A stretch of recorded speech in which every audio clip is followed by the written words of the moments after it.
Sizobheka incwadi yakaLuka 23 verse 43. Luka 23 verse 43. Ngiyabonga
ngiqinisile ngithi kuwe namuhla uzakuba nami eparadise. Hallelujah.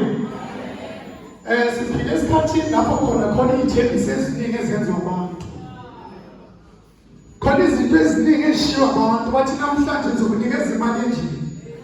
Namhlanje ngizoba nawe kuze kube isikhathi esikanje. Namhlanje ngizoba kanje. Kodwa khona indoda yenza isithembiso. Yathi namhlanje ngizoba nawe eparadise. Bakuyibheka iparadise indawo enokuthula khona. Indawo enganazi inkinga.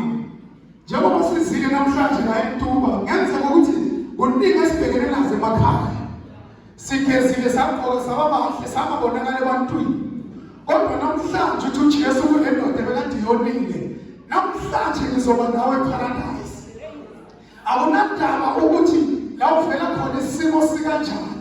Kodwa isithembiso asishoyo namhlanje ukuthi uzoba nawe. Zonke izinto bekade zihlukumeza zicaka zikwenza ukuthi ulala ungadlanga ulala ukhala njalo. Nasi isithembiso.